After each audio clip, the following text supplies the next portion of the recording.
Welcome to Tiger Talk, your source for information about your hometown and surrounding area. Tiger Talk is brought to you by... And Tiger Talk brought to you today by Health First, Hancock's Neighborhood Market, and Perry's Floors and More.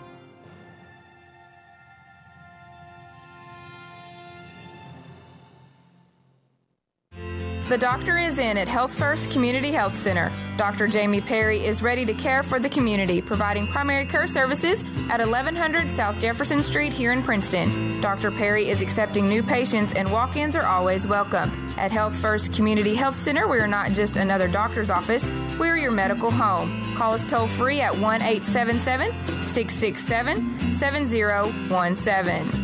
Hancock's Neighborhood Market on Commerce Street in Cadiz is the place to shop for delicious homemade goodness. Hancock's makes their own fresh chicken salad, pimento cheese, salads, and a variety of mouth-watering desserts, sure to please your entire family. While at Hancock's, be sure to visit their meat department for the best selection of USDA choice meats in the area. Hancock's Neighborhood Market in Cadiz, hometown homemade goodness, and the Hancock name you know and trust for quality for your family. Hancock's Neighborhood Market on Commerce Street in Cadiz. And good Tuesday morning, and welcome to your Tiger Talk morning show. I am not Coda, I am Audrey, and this is a little new for me, so just bear with us today. But in studio today on this Tiger Talk morning show, we do have Richard Nelson from the Commonwealth Policy Center. And good morning, Richard. How are you today? Good morning, Audrey. It's good to be here. It really is. So, yeah, this is the first time for you being the host of the program. First time for me, I think, being late to the program. I called in a little while ago, and I apologize for running late. I ended up taking a call from a politician. I won't name any names, but ended up talking on the phone a little longer than I'd planned, and that set me back. So, hey, it's really good to be here, though. I'm glad you were here this morning. Normally now we do this the first Tuesday of every month, but we had a bit of a scheduling conflict earlier, so now we're on the second Tuesday of the month, but you will be back to the first Tuesday next month? I'm planning on it. All right. I really enjoy being on Tiger Talk and connecting with the people in Caldwell County and talking about the issues that matter. For the listeners that have tuned in before, they know that the Commonwealth Policy Center is a nonprofit public policy group that's working here in Kentucky to do a couple things. One is to bring a moral compass back into the public arena, but then we're also working to shore up what we believe are the pillars of society. The sanctity of human life is one of those pillars, marriage between a man and a woman, and religious freedom. Those are three pillars that are really important to societal health. And in the past several years, we've seen those pillars kind of erode, and we're seeing society deal with the effects of that. And so we're entering the conversation in the public arena, working to shore up those pillars and working to bring a moral compass back into that conversation as well.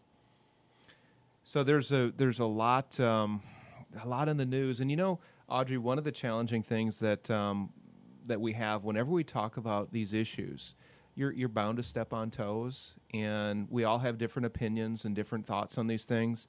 But it's so important that regardless of what you believe and how you think about these issues, it's important that we engage respectfully and with civility. And I think one of the things that we can do as Kentuckians, as Americans, is to enter that conversation with the idea, I'm going to respect the other person, I'm going to listen to the other person, and then also not to impart the worst intentions on them, to realize that, hey, this is somebody else that has a different idea, different background, different upbringing. Maybe I should get to know them. Maybe I should get to hear what they have to say, learn about them. But don't impart or don't try to read into their motive something bad or nefarious that they're trying to push. And I think that goes a long way into having a good conversation, because quite frankly, we're having a a crisis and just the ability to have a good conversation. Again, we all have strong opinions and deep beliefs, but we need to rediscover what it means to have civil dialogue and to sit down with somebody who doesn't think like us or look like us and to just listen to them and to get to know them. And then, of course, proceed with the discussion, to share your different ideas, to share your perspective. And that's healthy for society. Audrey, what's unhealthy is when we get in our camp or hunker down in our tribe and say, that's the bad guy, or they're the ones with the bad idea, and then point them out. When we make the other person the enemy, the other, the next step is not just the alienation, but it's the incivility, and then after that, it is the violence, and we've seen that in the public arena, unfortunately. We've seen bitterness turn to alienation, and that alienation turn to violence, and you get to the point where you have shouting matches, and then you have violence. I'm thinking of the Brett Kavanaugh hearings. I don't know if you had a chance to see those at all. I haven't really I haven't watched any of it. I've just heard news clippings and whatnot. Yeah, well, it's kind of like watching a circus, if you saw the first day especially. There were, in the first hour of Charles Grassley, who's the Judiciary Committee chairman in the U.S. Senate, he was interrupted 44 times within the first hour, and it was more like political theater from his colleagues interrupting and trying to get their points in. But not only the interruptions and the rudeness, it was the protests. So when the people would begin to speak, you'd have somebody in the audience that would begin shouting. They would begin giving their own perspective or just their own monologue on what they thought should happen. In that first day, 70 people were arrested for disorderly conduct. And there were protests outside the committee hearing room, protests outside the building. And, that's one of our American freedoms. We have the right to protest. We have the right to free speech. But we don't have a right to be disorderly in a committee hearing. We don't have really a right to be obnoxious. I saw a lot of that happen. I guess you can be obnoxious. It doesn't really move your cause very far. I think it reflects poorly on those who act that way. But I think that Justice Kavanaugh confirmation hearings are really kind of a snapshot into where America is with the issue of the ability to dialogue and to talk about tough issues. And also where the anger and the frustration is. We're seeing just how angry people are, and I don't think that's really helping the country very much at all. If I could pivot from that issue to a controversial issue, since we're going, let's just push on through and talk about controversial issues.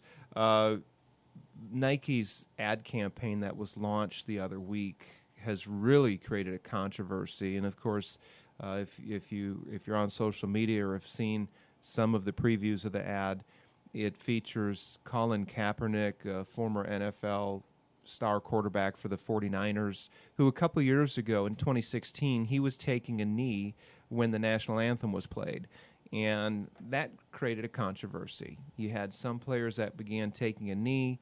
You had fans that got upset and saw this as a disrespect to the flag and to our country. Last year, I believe it was last year, the viewership of NFL games was down 15%. A number of my friends have said, I'm tuning out. I can't watch the NFL anymore because how I perceive this, taking the knee, is an offense to our country. This is a disrespect to the flag, and especially the veterans who have fought and died for it. And I guess those same veterans have fought and died for the right to protest as well. Now, there's another argument or another discussion as to whether this is the appropriate place to have a protest. Should players be taking a knee, and should they be protesting on the field right during the national anthem? That's a different discussion. In either case, this Nike ad begins with Colin Kaepernick, he's the one who led that movement to take a knee. Begins with a picture of him, and then underneath his words, underneath his face rather, it says, "Believe in something, even if it means sacrificing everything. So think about that. Believe in something, even if it means sacrificing everything. And on one hand, as I look at that and kind of assess that ad, I see some good there. It's getting to the heart of having deep conviction that we should believe in something, that some things are more important than other things. And they're making the case that Kaepernick believed that his right to protest and to stand against what he perceived as racial injustice and unfair treatment from the law enforcement community towards the black community, he saw that as worth taking a stand and even losing his job over. Other people didn't view it that way, so we're split and divided as a nation. But one of the questions I have, Audrey, is does this idea apply across the political and religious spectrum? Believe in something, even if it means sacrificing everything. Because I think of people who have taken a stand when it comes to their religious convictions on what marriage is. And, of course, the U.S. Supreme Court redefined marriage just 3 years ago.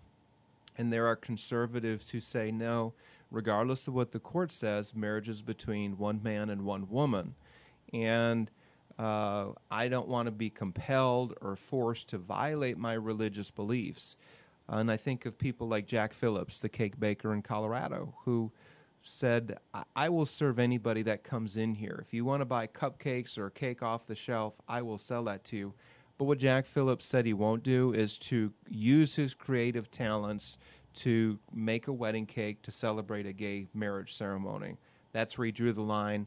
And fortunately for Jack's sake, the U.S. Supreme Court upheld his right to not provide that cake, to not provide a message, and to use his creative talents that would violate his deeply held beliefs. So, getting back to this Nike ad, believe in something, even if it means sacrificing everything, it makes me wonder if it does cross the political and the religious spectrum. Does this mean conservatives have that same right to believe in something, even if it means sacrificing everything? And in light of Supreme Court rulings and in light of the moral confusion that we have, this is a question for each of us, I would say. What do we believe in? What is worth fighting for in my life? And am I willing to sacrifice for it? A tough question, but it's one that each of us, I think, are going to have to answer. Definitely. On that note, we're going to go ahead and take a break, and we'll be right back. We're going to collect our thoughts and kind of figure out, maybe go in a different direction whenever we come back. So, again, we'll be back right after this break. Since 1978, Perry's Floors and More has been selling, installing, and servicing homeowners throughout Western Kentucky with quality flooring and workmanship. Perry's Floors and More carries luxury vinyl plank and luxury vinyl tile, carpet, window treatments, and more. Quality brands like Mannington, Shaw, Tarkett, Beaulieu, and Flexitech. There's a reason why we say you can walk on our reputation. Come see Bill and Lucy at 127 West Market Street or call 270-365-9869. And welcome back to Tiger Talk Morning Show. And I am here with Richard Nelson from the Commonwealth Policy Center. And Richard, anything next? Where you want to go with this? Yeah. So springboarding off of the Nike ad, Believe in Something, I want to talk about some news out of Buffalo, New York. In Buffalo, the Catholic Charities of Buffalo was forced to shut down because they chose to believe in something, and that is the idea that children deserve to have a mother and father. Catholic Charities will only place children in man-woman parented households, so traditional marriage households. And because of that, the state Office of Children and Family Services said that's wrong. Listen to what one of their spokespeople said. Discrimination of any kind is illegal, and in this case, we will vigorously enforce the laws designed to protect the rights of children and same-sex couples. There's no place for providers that choose not to follow the law. What's ironic about this, Audrey, is that they're missing the irony, really, that they were discriminating against a organization that's been around a long time, involved with adoption and foster care.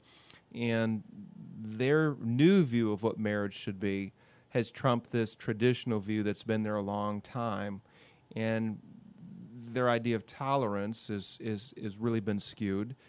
We will tolerate you so long as you agree with us and do what we say.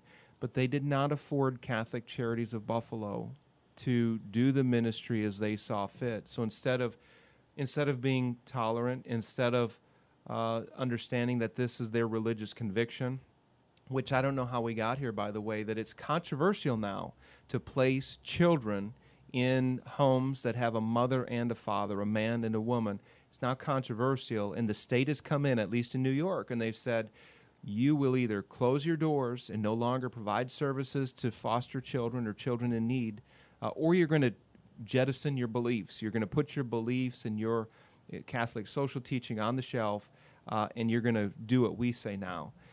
That's the definition of intolerance, and that's the definition of discrimination.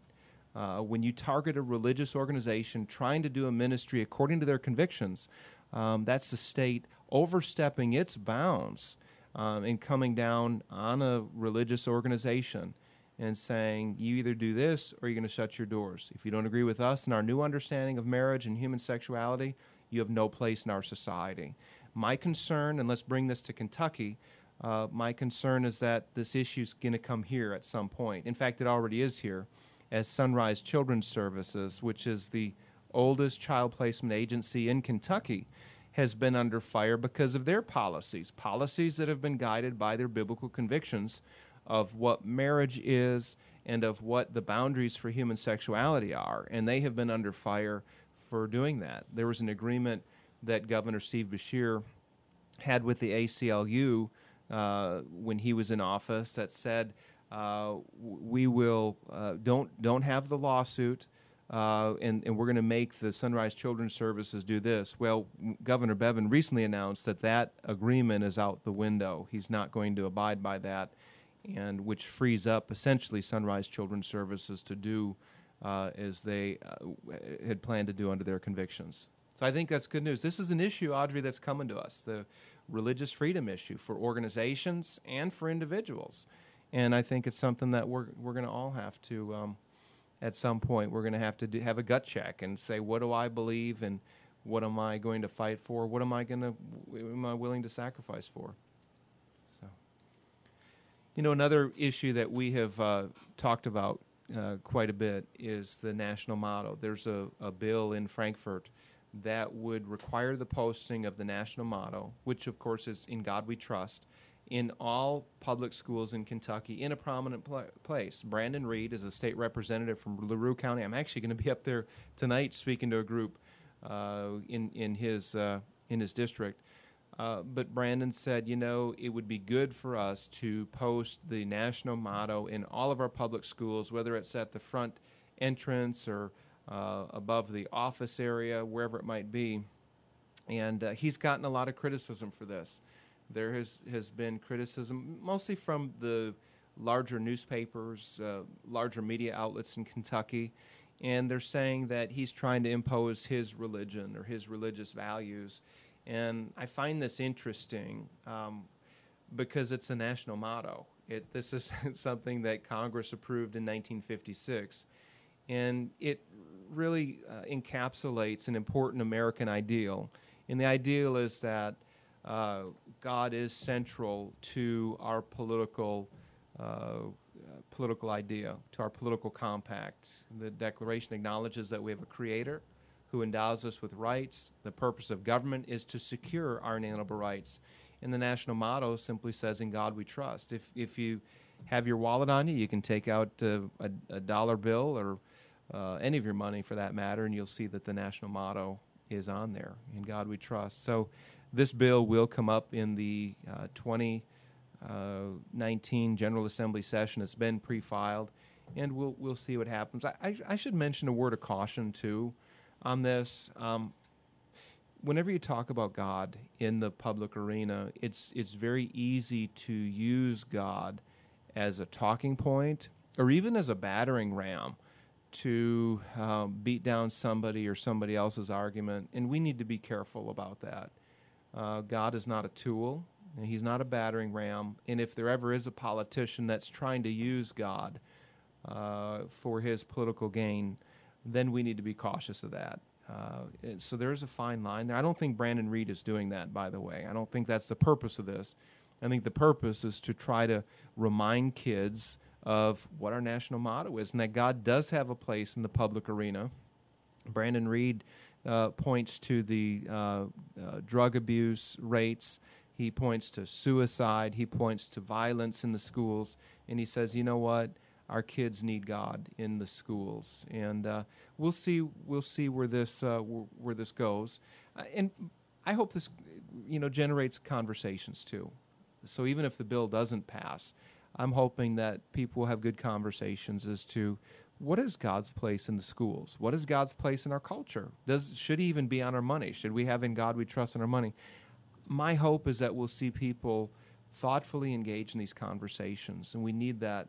As we began talking about at the beginning of this program, we need conversations, civil conversations, thoughtful conversations more than ever. So there's a lot of different issues that we're dealing with at the Commonwealth Policy Center, Audrey. One of which is the elections are coming up. I hope everybody knows that elections are right around the corner. November the 6th, for everyone who is not aware. There are elections coming up, both local, state, throughout the country, I believe. So Yeah, it's the midterm elections and major elections. A lot is at stake. Traditionally, in midterm elections, the party that's in power in Washington, D.C., typically loses seats in the House and in the Senate, and we'll see what happens, because right now Republicans do control the House, the Senate, and the presidency in Washington. Here in Kentucky, Republicans control the state House, the state Senate, and the governorship. That's the first time in about 100 years that that's happened, and a lot is at stake. I heard something just the other morning on a news program about voter turnout, and in the last couple of midterm elections, voter turnout has been right at about 40%, which is really sad when you think about the freedom that we have to go to the polls to vote, the freedom that we have to be involved politically and to have our say. That was bought with a price. I mean, there were patriots who shed their blood so that we'd have freedom, so that we would have a voice in the political arena. And I'm afraid that we take this for granted. We don't take this obligation to vote seriously. And my hope is that we'll see a higher than 40% voter turnout. In Kentucky, Audrey, every single state House member is on the ballot. Every half of the state Senate is on the ballot. At the local level, all of the magistrates are on the ballot up for re-election. City council races, city councilmen and women are on the ballot. Some mayors are up on the ballot for election this year. So there are many offices that we have an opportunity to vote for here in Caldwell County. As I came in from on 139, coming from Trigg County, I saw all the political signs all over, and of course we have them in Trigg County as well, but it looks like you all have some heated races up here. You've got some really, it looks like for the judge executive position, there are several magistrate offices that are up, city council, there's a mayor's race, I understand. Yes, there is currently. So, I mean, there's a lot of opportunity for us to have our voices heard in the political realm. There's an opportunity for us to engage, and hey, we're not all called to run for office, but at the very least, we should vote. I mean, right? Right, exactly. I remember as a child, they would always want you, standardized testing. There was always essays involved with standardized testing. And a lot of the time, there was always an essay about voting or something, and you would have to write about voting. And I always made the promise to myself as a child that I would always go out and vote as I got older. And I've mostly kept that promise. There was one voting period where I wasn't able to because I was going to school out of state and I couldn't make it back to vote. But, I don't understand why people will be so upset about things and then they don't go out and vote about it. That doesn't make any sense to me. That's your whole point of being upset is to go out and vote and change it. So I don't know why you don't. Yeah, I've heard it said before that if you get angry over what's happening politically and you don't vote, then don't share your opinion. Keep your anger to yourself, because you have forfeited your opportunity to make a change. By not voting, you've already made a statement saying, I don't care enough about that.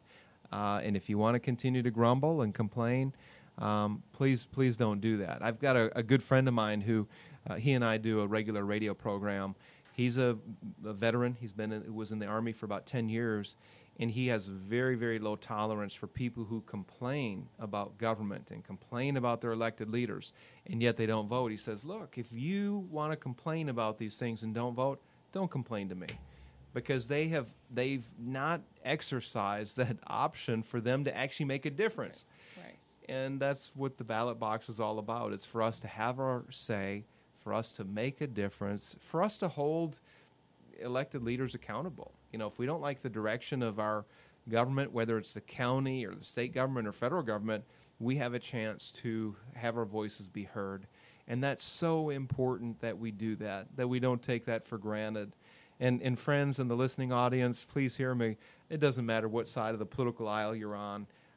Please be informed about the issues, be informed about the candidates, and then exercise your right to vote. It's an important right that we have here as Americans and as Kentuckians, and if we don't exercise that right, it's really it's a reflection that we don't really care a whole lot about it, or we don't care about our government, and God forbid if that should be the case.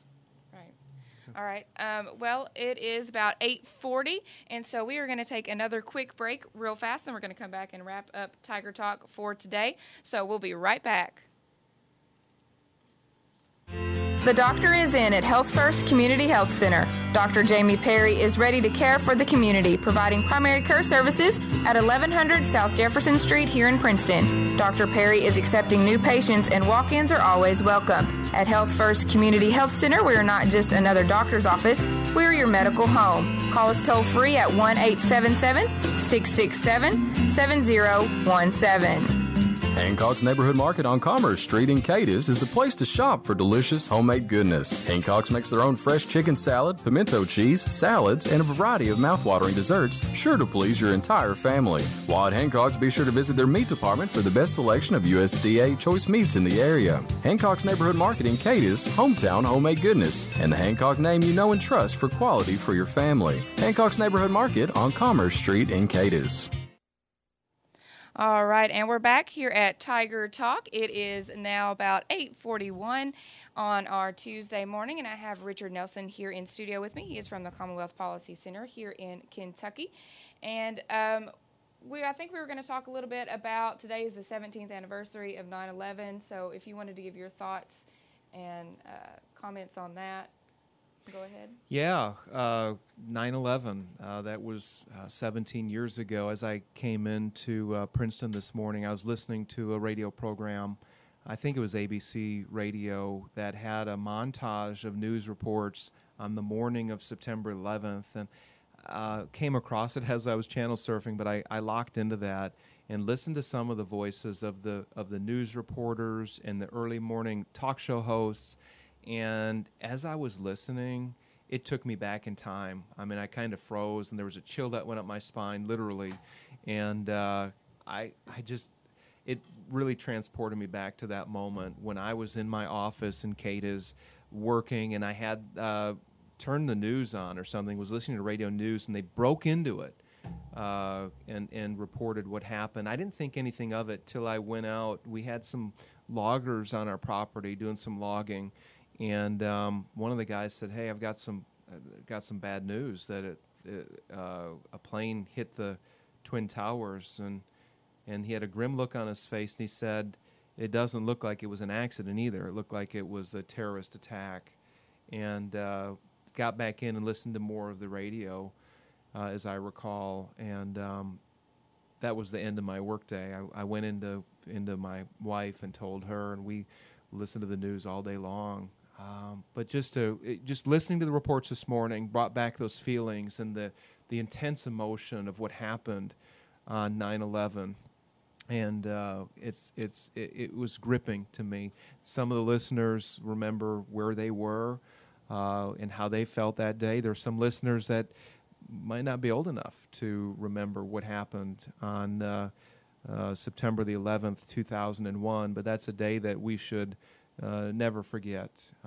What happened, the evil that became real in our society, that terrorist attack against us, but then also the courage, the bravery of those first responders, the firefighters who went into these burning buildings, the police officers who went in to rescue people, and then acts of heroism from just regular citizens. People helping their fellow citizens out of the buildings. I think of Todd Beamer. He was in that plane over Pennsylvania, and they realized that their plane was hijacked by terrorists, and they had a decision to make. Are we going to do something to stop it, or are we going to let these terrorists try to carry on their goal of crashing that plane into Congress or into the White House or wherever else it was going? And they put their lives on the line, and they rushed that cabin, and they saved, I believe, many lives by putting their lives first, and by their acts of courage and bravery, they ended up saving a lot of American lives. So, so much happened that day. We saw good and we saw evil on display. And Audrey, shortly after that time, one of the things that happened in this country, I think, is that we came together as families and as communities. People began attending church in higher numbers than before, and it was time for soul searching. What's happening to us, and how do we respond when you have a major event like that, major tragedy?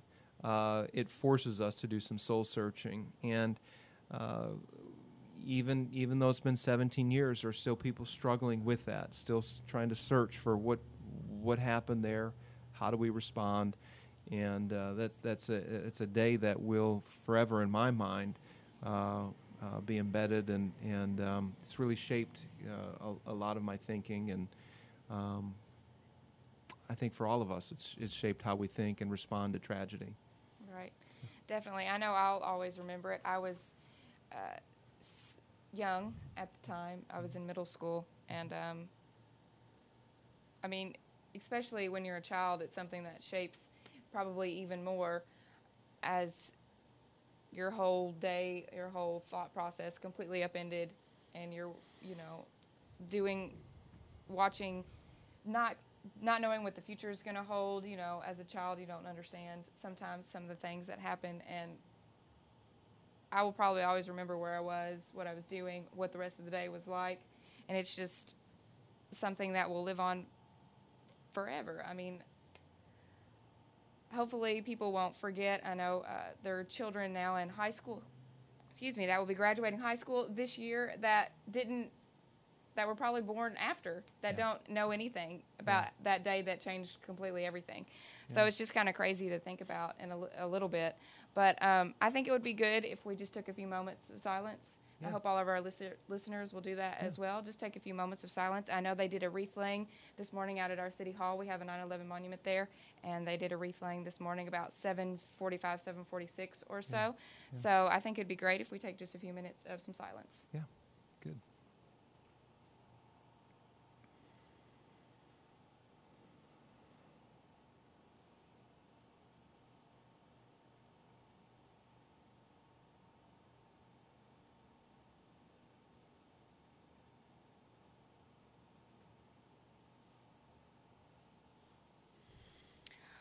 All right. Well, it is now 8:47, about 15 or so seconds in front of 8:48. And so we're going to go ahead and wrap up this edition of our Tiger Talk Morning Show. Again, I've had Richard Nelson from the Commonwealth Policy Center here in studio with us. And if people are out there listening and this is the first time they've heard the Commonwealth Policy Center and you've been on here on the air, do you want to tell them how they can get in contact with you or find out more or something like that? Sure. You want to go ahead? Sure. Commonwealth Policy Center can be found on the internet at commonwealthpolicycenter.org. That's just the name of our group, commonwealthpolicycenter.org. And you can find our blogs, our opinion pieces. We've got some radio programs on there as well. The Commonwealth Minute and the Commonwealth Matters can be found on our websites. And check us out. We also have an e-letter update, an e-newsletter. You can sign up on the very front page to get our monthly update. And we'd love to provide that to you free of charge. Again, just go to commonwealthpolicycenter.org.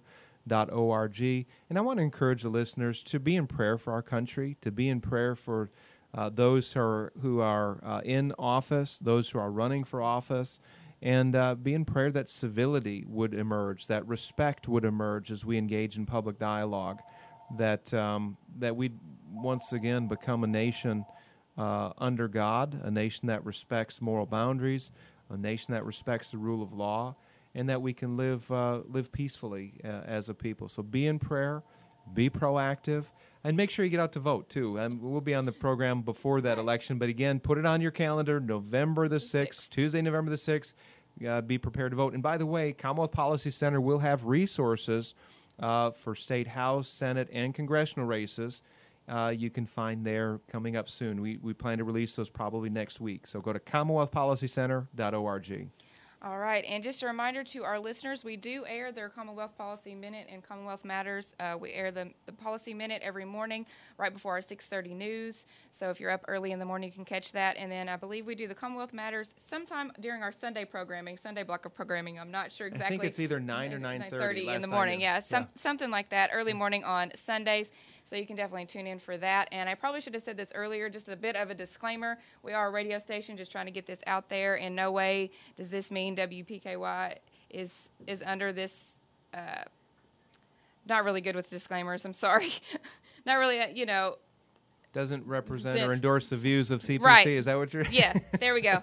Thank you. I'm trying to help with that. We are open to anyone here at WPKY, and Richard has been great to start coming and doing all of this and bringing us some programming for our listeners who might be interested in that. So, again, just a disclaimer about WPKY. And this has been your Tiger Talk Morning Show. Again, if you were just coming into the end of this and you wanted to catch the beginning of it, we did stream this live on our website, and so that will be up later. You can watch that later. Watch it all the way through if you would like. Also, I'll kind of do a wrap-up later on for our noon or even 5 p.m. news about the story and direct you back to our website. So, again, thank you, Richard, for being in studio with us today. And You're he'll welcome. be back at the beginning of October. First Tuesday in October, he will be back. And, again, this has been your Tiger Talk Morning Show here at WPKY Tiger. Since 1978, Perry's Floors and More has been selling, installing, and servicing homeowners throughout Western Kentucky with quality flooring and workmanship. Perry's